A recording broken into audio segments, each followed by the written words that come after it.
अहमदाबाद में पार्टी कार्यकर्ताओं के सम्मेलन को संबोधित करते हुए कांग्रेस के वरिष्ठ नेता और लोकसभा में नेता विपक्ष राहुल गांधी ने गुजरात में कहा कि उनकी पार्टी भारतीय जनता पार्टी को उसी तरह से हराएगी जैसे उन्होंने हालिया लोकसभा चुनाव में अयोध्या में उसे हराया है।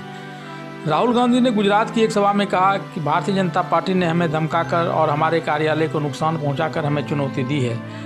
मैं आपको बताना चाहता हूं कि हम सब मिलकर उनकी सरकार को उसी तरह तोड़ देंगे जैसे उन्होंने हमारे कार्यालय को नुकसान पहुंचाया है।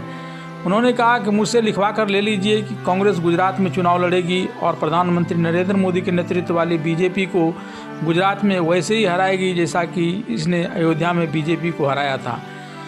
बीजेपी पर हमला बोलते हुए राहुल गांधी ने कहा कि मैंने संसद में अयोध्या के सांसद से पूछा कि बीजेपी अयोध्या में क्यों हार गई, तो उन्होंने बताया कि अयोध्या के लोगों से ज़मीनें छीनी गई, अयोध्या के लोगों के दुकान तथा घर तोड़े गए और उन्हें मुआवजा भी नहीं दिया गया। इंटरनेशनल हवाई अड्डा के नाम पर किसानों की ज़मीन ले गई लेकिन उनका मुआवजा उसे नहीं दिया गया। इसके अलावा राम मंदिर के उद्घाटन में अयोध्या की जनता को नहीं बुलाया गया, इसलिए अयोध्या की जनता गुस्से में थी और उन्होंने बीजेपी को चुनाव में हरा दिया।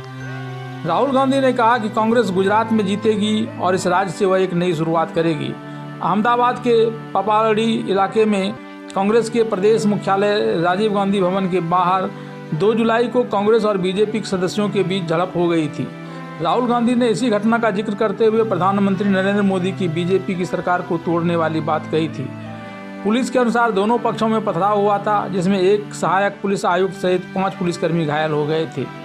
कांग्रेस के पूर्व अध्यक्ष राहुल गांधी ने अपने भाषण में उत्तर प्रदेश की फैजाबाद लोकसभा सीट से बीजेपी की हार को लेकर भी प्रधानमंत्री नरेंद्र पर निशाना साधा।